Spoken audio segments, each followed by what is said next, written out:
Hey guys, welcome back to the channel. Hope life is treating you well. Ooh, so there is a new bike announced. I feel like there's a new bike being announced on a fairly often basis, and I'm all about that.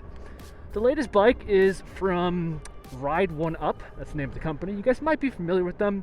They are more of a value brand. Up until now, their entire lineup has been, more traditional bikes with an electric motor, usually a hub motor tacked onto it. And one of their bikes in particular, I've talked about it before on the channel, and considering the price and the package, it's like one of the best bikes on the market.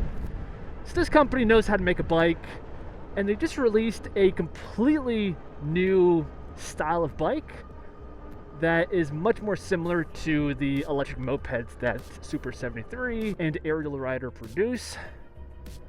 So needless to say, I'm a pretty big fan of this new bike. And you know what, today's gonna be the day that we explore this. Oh my gosh, so much mud. Where does this go?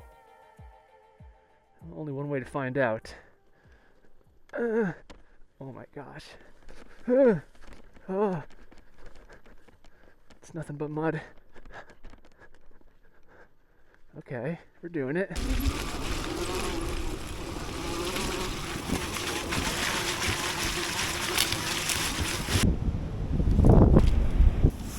Okay, it seems like that's the end of the path. Nothing but mud and these things.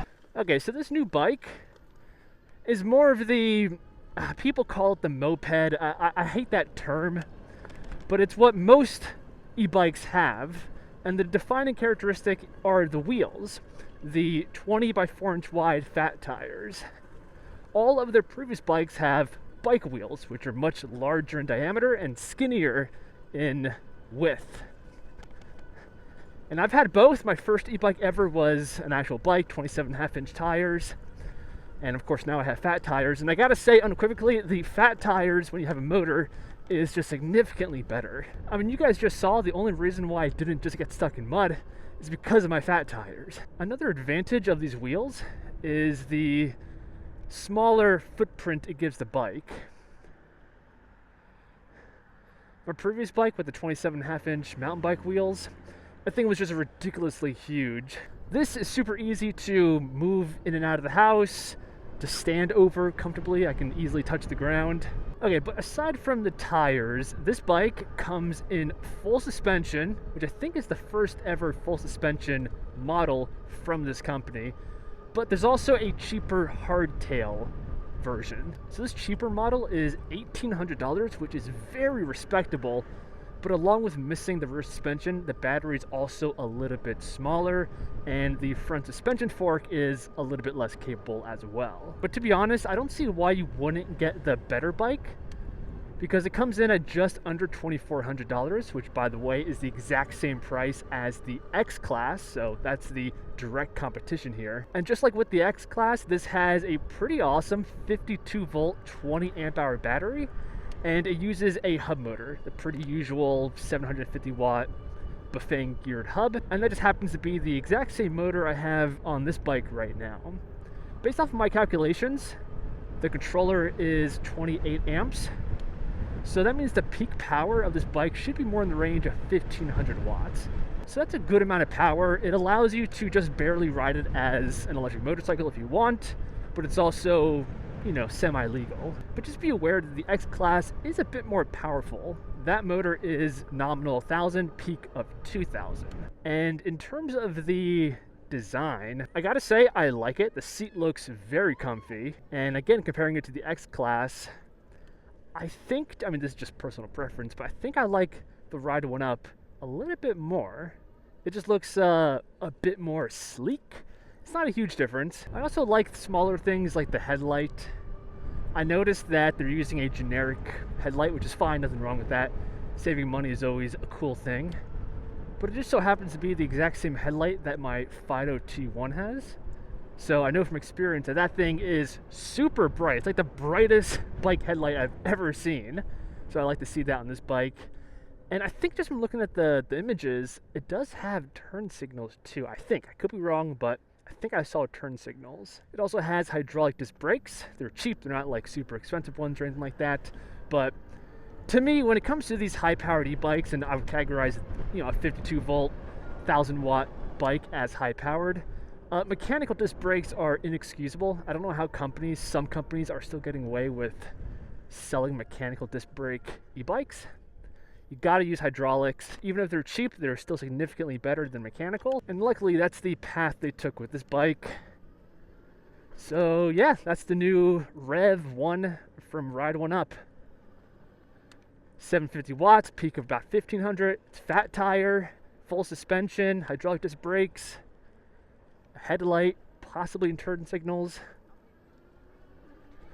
And it's $2,400, same as the X-Class. What do you guys think of this? Is this the bike you've been waiting for?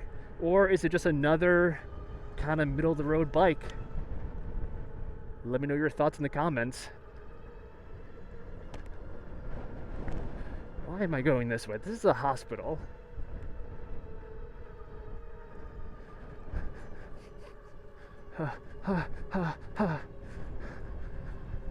But before ending this video, I do want to give you guys a quick little update on one of my previous videos where I was talking about selling both the Fido T1, which by the way, it's still for sale.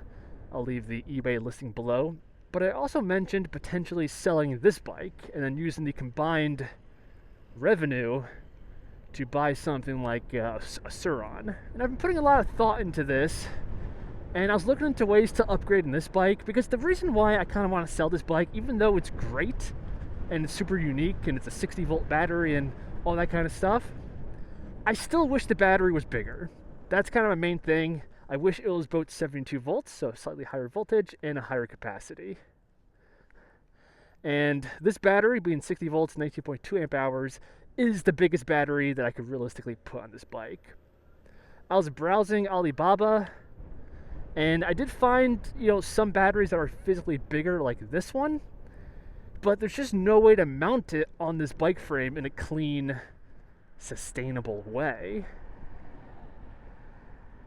And with this bike, I really don't want to mess it up too much. I want to keep it looking, almost like a professional bike. And because of that, I think I'm going to upgrade to a Sur-Ron. I'm still a little bit split between the Light B and the brand new Ultra B. I'm leaning towards the Light B because it's cheaper. But man, that Sur-Ron Ultra is super tempting. And from the perspective of YouTube and making content, that might be the way to go. But if I get the Light B, my first upgrade won't be the usual battery and controller. Rather, it'll be a belt drive upgrade. And I don't see too many of those. I've also been searching the used market for a Light B, trying to get a good deal, potentially making a video of that whole process. But the used market for Sur-Rons is full of scammers. Like, it is hard to find a used Sur-Ron, just in general, let alone for cheaper than a new one. It's kind of ridiculous. A brand new Light B is $4,300. And most of them on the used market are like $4,500. So people are definitely trying to flip these bikes, make a quick dollar. And that's going to make buying a used one kind of difficult. So yeah, I'll keep you guys posted on what happens with the new bike. Hopefully we can find a sweet used one. But with that said, that's the end of this one. Keep it real, guys. And I'll see you in the next one. Peace.